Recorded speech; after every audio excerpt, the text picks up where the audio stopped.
Hello, everyone, and welcome to another episode of the Conversations with Coaches podcast. I hope you can hear the smile in my voice because I've been chatting with Jesmine Onyeukwu for at least 10 minutes now. Technical difficulties, talking about our lives.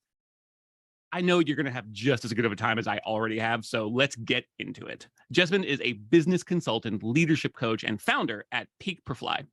Is it PeakPerfly or PeakPerfly? I should have asked how to pronounce that. PeakPerfly. PeakPerfly. PeakPerfly. She helps visionary business leaders build peak performing businesses with less cost, less time, and less stress. She's worked with business schools, innovation hubs, and entrepreneurship development and investment platforms all across North America. Jesmine, thanks for being here. Like I said, I'm already having a great time, and I'm excited to talk a little bit with you about everything that makes you you. So thanks for being here. Thanks for having me, Kevin. Thank you so much. Yeah, let's begin at the beginning, what I sometimes like to cheekily call the superhero origin story of you as a coach. How did you realize, who told you that you were a coach? How did it come about that term and that role, that passion kind of awoke in you? And then how did it go from there into the coaching practice you have today? Thank you so much. I believe I was born an entrepreneur, but I didn't know what kind of entrepreneur I was designed to be when I started out. So I started out being what they call a professional organizer. I was organizing people's homes, their physical spaces. Sometimes it's their offices, their places of business. But over time, I realized people would ask me to come and help them manage stress, manage their time, manage their thoughts, manage their entire lifestyle. So that was how I started turning towards coaching, working with people for their personal needs rather than just their physical spaces. And I realized there was a major need there. When I came to Canada, I started my business in Nigeria because I'm Nigerian. And I came to Canada, I saw that strong need to work with, especially small businesses who are starting up. So that's in 2021, I decided to redirect my entire business. So we were no longer a professional organizing business. We were now a business consulting company. So I started working mostly with startups and scale-ups, helping them manage the stresses and complexities of setting up a business. That's excellent. I mean, a lot of people made a lot of pivots in the last couple of years, and but sometimes you realize that you're doing it not necessarily because of the nature of the world or the times, but sometimes like the right idea is just the right idea. You see an opportunity and you're like, I need to, and by opportunity, I mean, not just for success, but also to like serve better. Yep. I see that pivot in so many coaches' lives. And I see it. It's not just the pivot where people realize they wanted to be a coach in some way, shape, or form. It's this constant exploration, this looking for the next thing and the next thing, this looking for more opportunities to serve differently and serve better. Not really a question there. It's just something I find to be pretty much universal. Totally agree with you. I often say, go where the calling is. There are times when you define the calling, but there are times when circumstances, factors around you are calling you for something, and you find a need, like you said, you see an opportunity to serve, and you know that you're going to make bigger impact. Why not? Why not go where the calling is? So I totally agree with you. It's really great. It's such a refreshing attribute of the coaching industry compared to so many other industries where there's passion everywhere. But I just find that with coaches, there's such a commitment to that passion and to pursuing it throughout their lives. There's not a whole lot of destination mindset in coaching. There's a lot of journey going on. And I love how it's just so refreshing to experience both being coached and just being a part of the industry itself. I find myself frequently talking about this rising tide, raising all boats, where you have the coaching industry exploding, and it has been for quite some time now, but just it continues to do so. And yet opportunities still abound. It doesn't feel crowded. It doesn't feel, it feels competitive, but in the kind of way that makes everybody else better, Yep. Yeah, totally get it. I think there's a shift that happened, especially with the pandemic and with Web3 and the new industrial revolution. We're now being more human-centered. We're moving from consumerism to being more, let's talk about the human. Let's focus on the human. Let's invest in the human. Let's help unlock the potential in the human. And that's why you have this boom in the coaching industry. And like you said, it's only getting started. This industry is here to stay. I could not agree more. It's so exciting to be a part of it. I know it sounds kind of cheesy, but like you really do like wake up every morning excited to like get started, to get to work, to get busy. Yeah. People would say, how would before coaching became so mainstream, people would wonder how someone would invest thousands of dollars working with someone just to help them clear their head or just to help them get direction in life, right?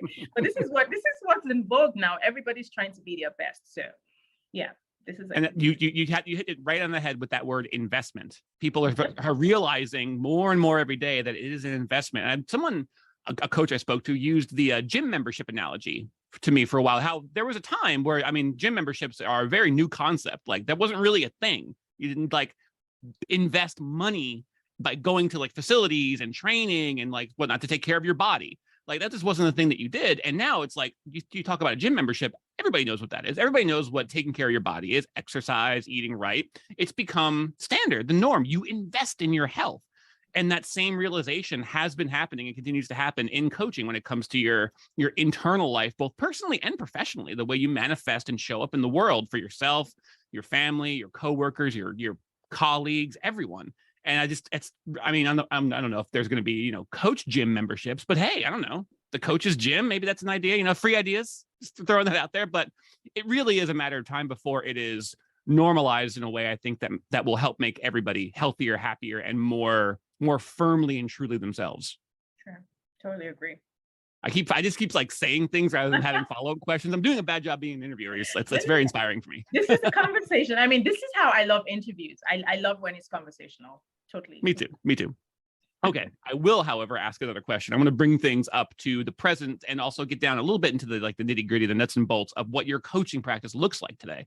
And the way I've been asking this to try to get at the heart of the matter is, who do you coach and how do you coach them? Now, obviously, we've talked about that a little bit, but like, who do you focus on really in your practice, which you talked about a little bit earlier? And the how being, is it primarily one-to-one coaching? Are there small groups or masterminds that you engage in? Do you do like team or corporate coaching, keynote speeches? Is there any courses that you have developed that you distribute or have available to people? So basically, who do you coach and how do you go about coaching them? Thank you for that question. I coach mostly now. I've coached a wide range of people, from professionals to senior executives at organizations to even students to young professionals. But currently I work with startup founders and executives. So anyone who occupies any C-level, any kind of C-level position in a startup. A startup is a business that's trying to get their idea to market. I also work with scale-ups because most of the time my clients transition from the startup to the scale-up phase. And I work with them through different, there are different approaches, different tools for the trade here. My most favorite is, of course, one-on-one coaching and consulting. As a consultant, I provide the insights, I do the research, I do a whole lot of development for my clients. As a coach, I work one-on-one with them. I kind of like supervise what they're doing. I guide, I get to provide direction. I also have courses. I have online courses. We are trying to launch a membership. When you talked about gym coaches gym, I'm like, that is something that could be really out there already. I mean, there are people who buy memberships of coaches that they love, coaches who have great impact on their lives. They buy memberships just to get more engaged with these coaches and engage with a community of people who connect with the content and the impact of that coach. So it's a thing already, Yeah, I know you put the idea out there, but some people already caught it. It's already out there. It's already out there. It's been out there for a while. It's just we're getting to a point where it's going to be as common as a gym membership. 24-hour fitness. Yep.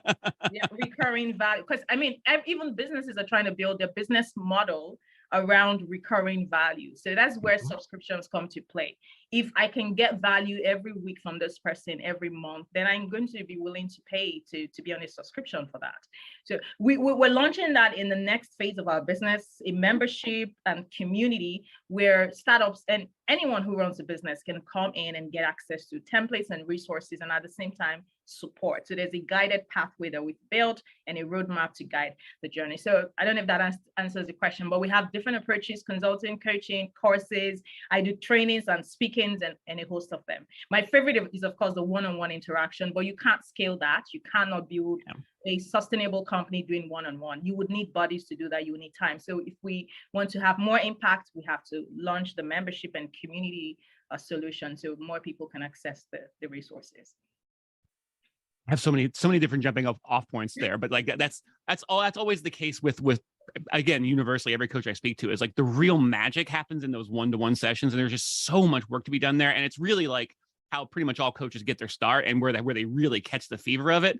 And it's just like trying to find ways not to just duplicate it, but to sort of scale it in a way that keeps at least the core effectiveness, the core value, the life-changing aspects of the one-to-one coaching, but by being able to reach more people. Because you only got 24 hours in a day, you're only one person.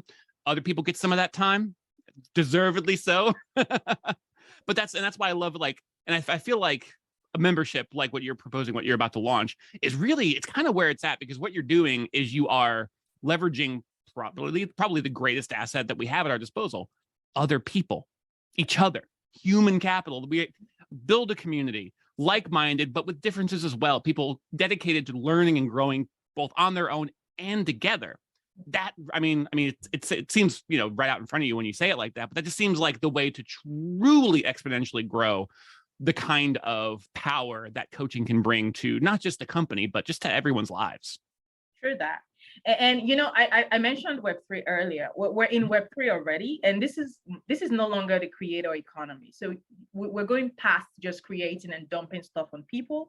We're going to the communal economy, where you have collective intelligence. I create content, I drop it somewhere, people engage, and they add to the content. So that's what communities are about. Your community members have to be co-creating with you. You're not just the only creator. You're bringing them. It's like coming together with a set of people based on aligned values and purpose, and create that. That's what we're trying to launch in the next phase.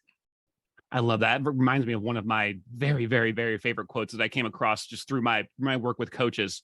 And it's like, I can't believe I didn't hear it earlier in my life, but I'm so glad I found it. If you want to go fast, go alone. If you want to go far, go together.